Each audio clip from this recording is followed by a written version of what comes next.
नमस्कार, मी राजेंद्र शहापूरकर आणि आपण पाहतात बुलंद, निर्भीड आवाज जनतेचा. मित्र हो, सध्या झुरळांचा कसा सुळसुळाट झाला आहे. जिकडे पाहावे तिकडे कॉक्रोचच कॉक्रोच. कॉक्रोच म्हणा, झुरळ म्हणा, खरं तर जीवशास्त्रामध्ये या कीटकाला अतिशय घाणेरडा असं म्हटलेलं आहे. त्याचं जे वर्णन केलेलं आहे ते असं की अत्यंत किळसवाणा कीटक असं त्याचं वर्णन आहे.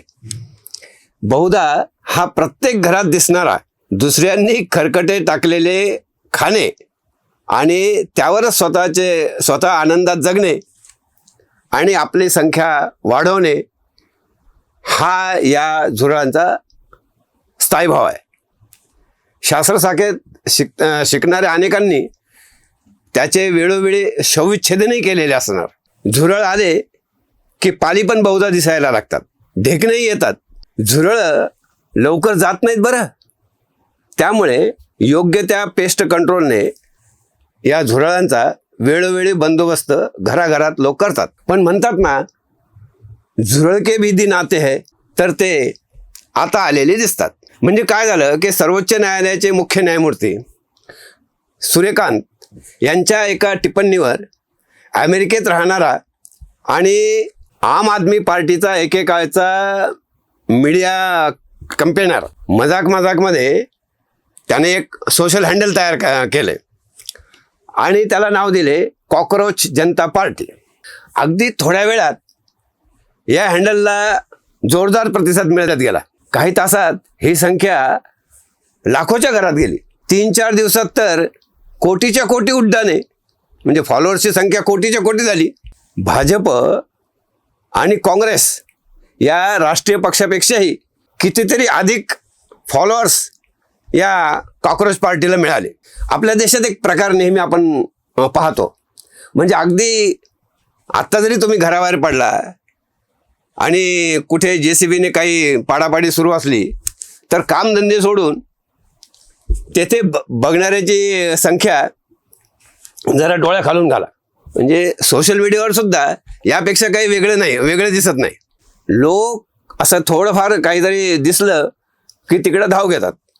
आणि मुख्य म्हणजे सोशल मीडियावर जे अश्लील कंटेंट्स असतात, अश्लील कंटेंट्स क्रिएटर किंवा फालतूपणाचे पोस्ट रील्स करणारे किती झटपट मोठे होतात, किती झटपट त्यांना फॉलोअर्स मिळतात हे आपण पाहतोच. तेच जर तुम्ही जनहिताच्या किंवा देशहिताचे कंटेंट्स टाकले तर क्रिएटरला किती त्रास होतो, किती वेळ लागतो फॉलोअर्स मिळवायला. तर असं आहे पहा. बरं, गंमत म्हणजे कसलाही आगापिच्छा नसलेल्या या कॉक्रोच पार्टीला मिळणारा जो प्रतिसाद आहे, पाठिंबा आहे, हे पाहून आपले विरोधी पक्ष जाम खुश झालेले आहेत. म्हणजे बुडत्याला काडीचा आधार वगैरे असा काहीतरी एक म्हण आहे ना, तसं दिसतं बघा. म्हणजे राहुल, प्रियंका, शरद पवार यांच्याकडून तर भाजपला काहीच होणे शक्य नाही. पंतप्रधान नरेंद्र मोदी यांच्या नेतृत्वाखालील भाजपला लोकशाही मार्गाने पराभूत करणे यांना कोणाला काही जमणारं नाही, शक्यच नाही. तेव्हा मग तरुणांनी रस्त्यावर येऊन हे सरकार पाडावे ही तमाम लिब्रांडू पुरोगामी यांचे स्वप्न आहे. त्यामुळे 2-4 दिवसात 1 कोटी फॉलोअर्स गोळा करणाऱ्या झुरळ या विरोधकांच्या दृष्टीने देवासारखे आहे. पण या विरोधकांना हे समजत नाही की बाबा हो, फॉलोअर्सच्या या संख्येत तुमचेच आपिये आणि टोपिये लाखोच्या संख्येत असतात. तुमच्या मागे म्हणजे तुमच्याच्याने भाजपचे काही वाकडे होणार नाही. त्यामुळे ही जी मंडळी आहे तुमचीच, ती इकडे तिकडे दुसरा बाप शोधतच राहतात. त्यांची सवयच झालेली आहे ती. आणि ज्या जनजीला जे टार्गेट करायचा या झुरळांचा प्रयत्न आहे, त्या जनजीने आसाम आणि बंगालमध्ये नुकताच चमत्कार घडून दाखवलेला आहे.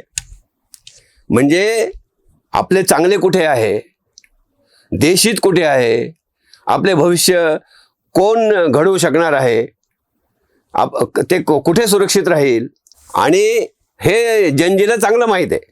आणि अशा कॉक्रोचांचं काय करायचं, त्यांना कोणतं औषध फवारायचं हे सुद्धा त्यांना चांगले समजते.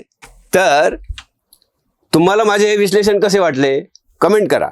व्हिडिओ आवडला असेल तर लाईक करा, शेअर करा, आणि हो, महत्त्वाचे म्हणजे आपले हे बुलंद चॅनल सबस्क्राईब करा.